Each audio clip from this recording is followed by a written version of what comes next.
If you're in your late 30s or 40s and you feel like you've missed your chance to build real wealth, then please listen to this. After so many years working in finance and working with different clients, I can tell you that belief that you have, that guilt that you feel, is built on a lie. How many times have you seen this chart, right? A 25-year-old invests consistently over time and through compounding builds wealth of over $1 million.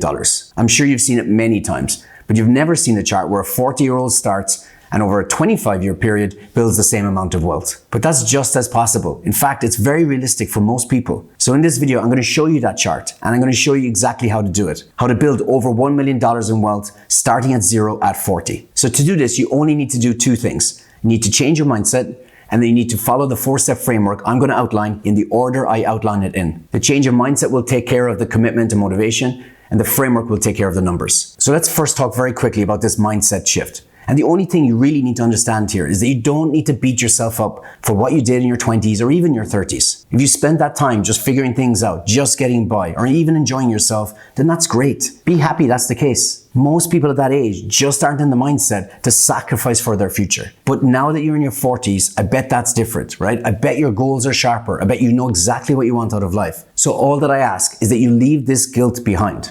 Right? You accept that you have a second chance to get things right, and then you take that chance. And you do that by following these steps. So the second part is the framework itself, right? So here we're going to assume that you make an average $70,000 a year, and the wealth target is over 1 million. Now, if you earn less than this, it's still possible. It just might take longer. And obviously, if you earn more than this, then it might just be faster. So I told you I'd show you the chart that you never see, right? So here's that chart. So here's how a 40-year-old can build $1 million in wealth starting at zero. And to do that, over the shorter time frame, then they need to invest $1,000 a month. Now, I know what you're going to say. You're going to say that's impossible. On $70,000 a year, there's no way. I can barely spare $100, never mind the $1,000. But that's exactly what you're supposed to feel at the moment because you haven't gone through these steps. And you'll see when you go through them how realistic this is. So right now, what we'll do is we'll assume that you have nothing spare, that you have $0 to invest right now. So as we go into the first step, this is our starting point. And so what that means is because we got 4 steps, we've got to find $250 at each step so that we have $1,000 in total. So then let's do that. Let's get straight to the first step and hit our first target of $250 a month. So step 1 is reduce spending. If you want to build wealth at this age, then you need to understand something that most people don't. And that is that there's 2 levers to building wealth, not just one. See, the thing is that most people just focus on their income. I'll make more and I'll be wealthier. But that's just half the equation, right? Income is just a single number, how much I make, whereas wealth is a ratio. It's how much I make compared to how much I spend. So if you want to maximize this wealth building window, the first thing you need to do is stop fixating just on income and start focusing on pulling on both levers of wealth, earning more and spending less. And this is where being in your 40s is a huge advantage, right? Someone in their 20s sees earning more is winning, but they see cutting spending is losing. And when you're in your 40s, you're just operating on a whole other level. You know all that matters is results, outcomes. Am I building wealth or am I not? You're not emotional about how you get there, and that's a massive difference. You stop caring about vanity metrics, right? Of how much I make, and you start focusing on sanity metrics. How much of what you make, you keep. That's the difference. That's the gap. That's where we're going to find the first $250 a month. So what we're going to use here is the 80-20 rule, right? It applies to lots of areas of finance, but this is how it applies here. When you look at how much you spend and what you spend your money on, you're going to see that 20% of what you spend your money on drives 80% of your happiness and fulfillment. Said another way, the minority of what you spend your money on drives the majority of your happiness. And then if that's true, then the opposite is also true. 80% of the things you spend your money on only accounts for about 20% of your satisfaction and your happiness. And knowing that provides us a great opportunity. And so the way to go about this is very simple. List all your discretionary spending for a given month. You only have to do this once, so it's worth doing it well. Then rank each expense for satisfaction from 1 to 10, 10 being the highest and 1 being the lowest. Within minutes, this $250 saving will be glaring you in the face. This is a game changer for anyone who wants to cut back but doesn't want to affect their quality of life too much. And in our case, it gets us our $250. It puts us 25% towards our goal, which brings us to our next step, which isn't as fast, but is just as valuable, if not more. Step 2, invest in upskilling. In your 40s, you're in a uniquely powerful position, right? You've built up many years, if not decades of experience, yet you still have a lot of working years ahead of you. Think about the difference here. A 25-year-old has no experience, but lots of time. A 6-year-old has lots of experience, but no time. And a 40-year-old has that perfect combination, that sweet spot of experience plus time. And it's very valuable if you use it the right way. And to do that, you need to understand this one principle. Value drives price. Your salary is simply the price that the labor market pays for your value. And so though value and price are not the same thing at all, they do move in the same direction.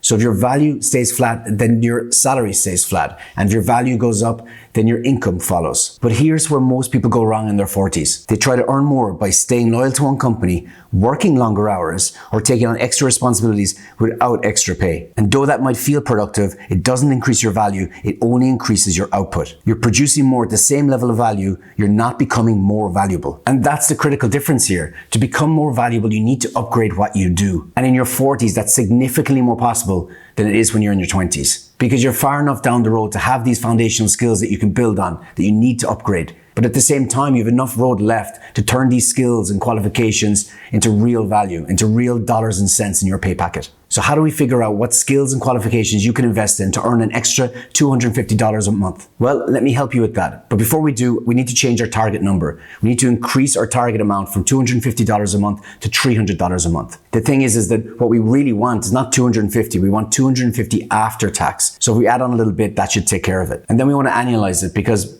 as we'll be talking about salary, most people think of that in terms of yearly, right? So therefore, it's 300 a month times 12 is 3,600 per year. And if you're 40, making an average salary of around 70,000, that sort of equates to about a 5% increase. Okay, so now that we've gone over the numbers, let's get back to finding that $250 a month. So in order to figure out what skills or qualifications we need to hit this target, we can use what's called the value effort matrix. It's a standard prioritization tool, but here what we're going to use it for is to figure out what skills we can invest in, how to increase your salary for the lowest possible investment, the lowest possible cost. So even if you don't have a lot to spare right now, you too can still follow this and still hit your target. This is how it works. You create a matrix with 4 categories. You have low effort, high value, low effort, low value, high effort, high value, high effort, low value. Here, effort basically means your time, energy, and more importantly, your money. Whereas value means skills, certifications, or relationships, basically anything that the market rewards, anything that will increase your salary. Now list everything relevant to your career or industry, every skill you could learn, every certification, every relationship you could build. Just make an exhaustive list. And then when you're finished, just categorize them. With a bit of research, weigh up how much time and money each one of them will take and realistically how much value they'll add to your pay packet. What you'll find is eye-opening, right? Everything in this list will fit into one of the following categories. Either there'll be easy wins, or there'll be small wins, or there'll be hard wins, or pointless wins. Most people, especially later in their careers, get stuck in pointless wins. They work harder, they stay busier, they take on more responsibility without any extra pay, but this creates very little additional value. Honestly, that's just a trap. Instead, what you should do is deliberately change your focus. Invest in easy wins first. Skills or certifications or professional qualifications that are low cost but high value. Then you want to stack small wins consistently. Again, low cost here, and the value of these wins accumulate. And then with a longer time frame probably, you want to invest strategically in hard wins. The benefits here will absolutely take longer, but will be likely bigger. And then whatever you do, immediately cut out these pointless wins. You do this and you're almost guaranteed to hit your target amount, right? The stats are very clear on this. A professional certification can increase your salary from 12% to 25% just in the first year alone. Typical standard in-work training earns people 15% more for the people who do it compared to the people who don't. There's almost no high skill demand or certification that you'll do that won't get you at least that 5% bump if you just invest a little bit of money. And once you do this, then we're at the halfway point. We've got $500 extra a month after tax to invest. Here's where the momentum starts to build, and when you start to believe it's actually possible. So let's straight away take that enthusiasm and go into the final point. Asking for a pay raise is probably the highest chance you have of increasing your salary. Yet only 1 in 4 people between the ages of 45 and 60 actually ask. That's a lot of money left on the table because statistically, those who ask do get it. So it's step 3, we're looking for another $3,600 a year, so another 5% bump. The average performance pay raise in your 40s typically is around 5.5%, and if that includes a promotion, it's around 8.5%. So what that tells us is that people are getting these raises every day of the week. It happens all the time. There's nothing special about this. But what these people understand that others don't is that your pay isn't just a reflection of your work, it's a reflection of the story around your work. What you believe tends to be what your colleagues and your employer believe. So all of these other people are not earning more because they provide more value, but because they communicate their value better. And that's exactly where a lot of people over 40s get stuck, right? They undersell themselves. They list responsibilities instead of results. They describe what they do, not the impact it creates. And in doing so, they leave a lot of money on the table. So to increase your monthly investment fund by the $250, so we need, right? You need to prepare yourself to ask your employer for a 5% raise. And here's a simple framework that you can use that will help you extract and communicate your value better so you have a much higher chance of getting it. It's called EDGE, and there are 4 steps. Extract your value, define your advantage, generate opportunities, and execute with intent. The goal of the first step is to make the invisible visible, right? Not just to review your past, but to pull value from it. This step is about identifying your hidden skill stack. So list what they are, right? You might have skills built through repetition, strengths forged through difficulty, patterns you see that others miss, and problems you solve instinctively. Here, you're not asking, what have I done? You're asking, what has this made me good at? So here, all you're really doing is you're listing your lived experiences, right? You're turning them into capabilities and you're looking for evidence to support it. This is where a lot of people lose out because they have value, but they just find it hard to explain it, to communicate it. So here, what you do is you connect the dots, right? So it's your experiences leads to your strengths. Your strengths lead to real world value. Your value leads to specific advantages. You're crafting a clear narrative here, so you can take this structure. Because I've done X, I bring Y, which allows me to do Z. Now that you've identified your values and you can communicate it, what you want to do is turn this uniqueness into opportunity. Instead of waiting for the right role or right project, start creating angles where your value makes sense. Start shaping roles, projects, or conversations at work around your strengths. At this point, you're no longer asking, where do I fit? You're asking, where does my combination of skills create leverage? And then finally, what you want to do is you want to make your advantage count in the real world. Because insight without action is nothing. You need to take action. You need to execute with intent. So this step is about choosing and maneuvering into projects where your value is relevant. It's about communicating your narrative consistently. And more importantly, it's about saying no as much as you can to things that dilute it. Look, the truth is that your chance of getting a pay raise is already quite high because a 5% pay raise is a sort of standard run-of-the-mill pay raise. But if you follow this framework, if you execute each step in a row, then it will increase your chances significantly and it will bring our total investment fund up to $750 per month. So that means we're almost there. So let's see this through right to the end. Let's move on to the final step. Step 4 is exchange companies. And so to understand why this works so well specifically for you, you need to understand just 2 things. So the first thing is that different companies pay differently for the same job. This is called arbitrage and exists in every market, including the labor market. In the financial markets, it looks like buying an asset in one market and selling it simultaneously in another asset without taking on any risk.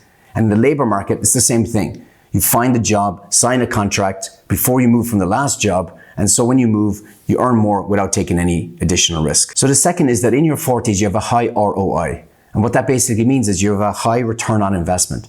That because of your mix of experience and time left to grow, then you drive more value per dollar that your company pays you. And the data backs this up. So people between the age of 45 and 54 who move companies earn 10 to 20% more than people who don't. And people who are 20 who do the same thing earn half as much. So in real terms, if you're earning, say, on average $70,000 a year, then that's an extra 7 or 14 grand per year. We can easily find $250 a month in this. But there is one complication because only 30% of people in that age group have actually changed companies within the last 5 years. And the reason for this is because people in that age are stuck in what's called the peak responsibility trap. And you'll know this if you're in it. And it's basically when all responsibility in life stacks up at the same time. You might be financially supporting in both directions, right? Your kids and your parents, also trying to pay for a mortgage and also trying to build wealth. There's a lot to lose if something goes wrong, so you don't want to rock the boat. I get it, but you can play offensive while still being defensive. You don't have to choose. So here's how you switch companies so you can earn an extra $250 a month to invest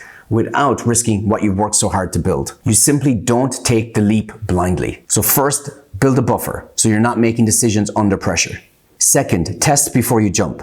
Talk to people who've made similar moves, right? Explore opportunities in small ways. Maybe you can freelance on the side first. Don't walk in blind.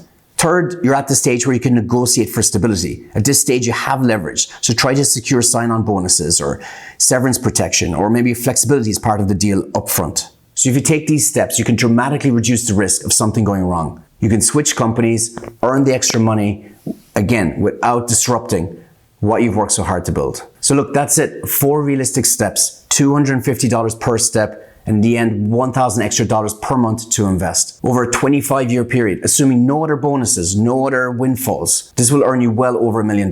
These steps take only weeks or months to accomplish. And if you do them, you'll build more wealth in your 40s than most people do in their 20s.